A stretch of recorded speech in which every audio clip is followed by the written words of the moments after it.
And there are historical origins for this, which influence us more strongly than most people realize. Ideas of the world, which are built into the very nature of the language we use, and of our ideas of logic and of what makes sense altogether. And these basic ideas I call myth, not using the word myth to mean simply something untrue, but to use the word myth in a more powerful sense. A myth is an image in terms of which we try to make sense of the world. Now, for example, a myth in a way is a metaphor. If you want to explain electricity to someone who doesn't know anything about electricity, you say, well, you talk about an electric current. Now, the word current is borrowed from rivers. It's borrowed from hydraulics. And so you explain electricity in terms of water. Now, electricity is not water. It behaves actually in a different way, but there are some ways in which the behavior of water is like the behavior of electricity. So you explain it in terms of water. Or if you're an astronomer and you want to explain to people what you mean by an expanding universe and curved space, you say, well, it's as if you had a black balloon, and there are white dots on the black balloon, and those dots represent galaxies. And as you blow the balloon up, uniformly, all of them grow and grow farther apart. But you're using an analogy. The actual universe is not a balloon with white dots on it. So in the same way, we use these sort of images to try and make sense of the world. And we at present are living under the influence of two very powerful images, which are, in the present state of scientific knowledge, inadequate. And one of our major problems today is to find an adequate, satisfying image of the world. Well, that's what I'm going to talk about. And I'm going to go further than that. Not only what image of the world to have, but how we can get our sensations and our feelings in accordance with the most sensible image of the world that we can manage to conceive. All right, now, the two images which we have been working under for 2,000 years and maybe more are what I would call two models of the universe. The first is called the ceramic model, and the second, the fully automatic model. The ceramic model of the universe is based on the book of Genesis, from which Judaism, Islam, and Christianity derive their basic picture of the world. And the image of the world in the book of Genesis is that the world is an artifact. It is made.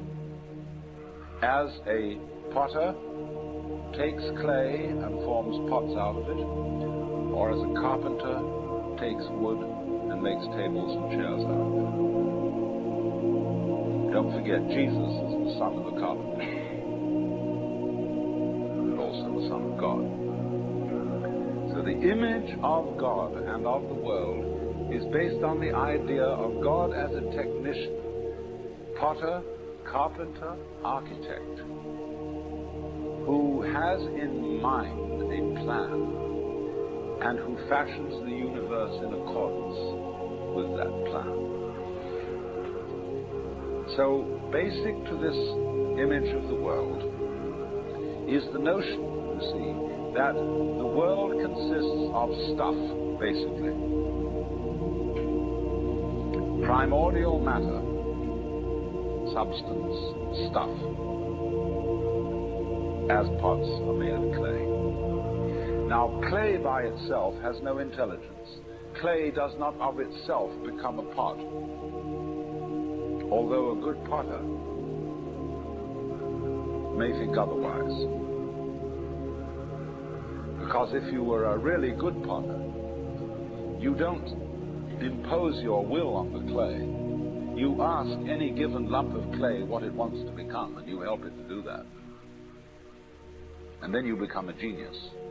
But the ordinary idea I'm talking about is that simply clay is unintelligent. It's just stuff. And the potter imposes his will on it and makes it become whatever he wants. And so in the book of Genesis, the Lord God creates Adam out of the dust of the earth. In other words, he makes a clay figurine, and then he breathes into it, and it becomes alive. Because the clay becomes informed. By itself it is formless, it has no intelligence, and therefore it requires an external intelligence and an external energy to bring it to life and to put some sense into it. And so in this way, we inherit a conception of ourselves as being artifacts, as being made, and it is perfectly natural in our culture for a child to ask its mother, how was I made? Or who made me? And this is a very, very powerful idea, but for example, it is not shared by the Chinese or by the Hindus. A Chinese child would not ask its mother, how was I made? A Chinese child might ask its mother, how did I grow?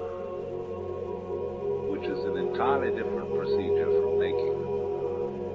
You see, when you make something, you put it together, you arrange parts, or you work from the outside to the in, as a sculptor works on a stone, or as the potter works on clay. But when you watch something growing, it works in exactly the opposite direction. It works from the inside to the outside. It expands, it burgeons, it blossoms, and it happens all over itself at once. In other words, the original simple form, say, of a living cell in the womb, progressively complicates itself. And that's the growing process, and it's quite different from the making process.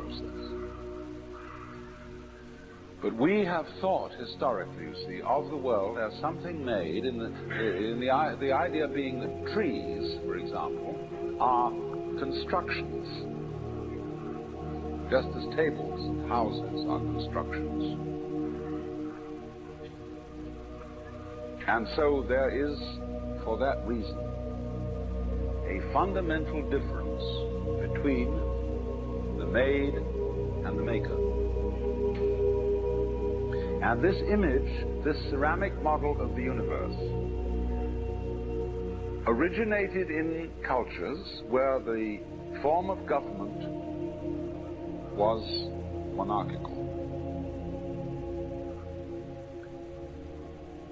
and where, therefore, the maker of the universe was conceived also at the same time in the image of the king of the universe. King of kings, Lord of lords, the only ruler of princes, who dost from thy throne behold all dwellers upon earth. I'm quoting the Book of Common Prayer.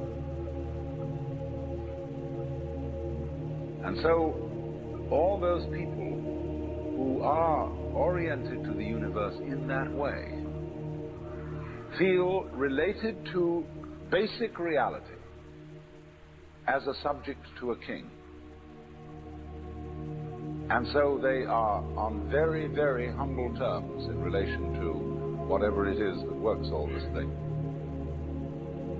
I find it odd in the United States that people who are citizens of a republic have a monarchical theory of the universe. Because we are carrying over from very ancient Near Eastern cultures the notion that the Lord of the universe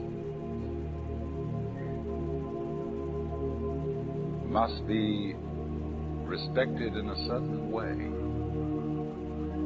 People kneel, people bow, people prostrate themselves. Because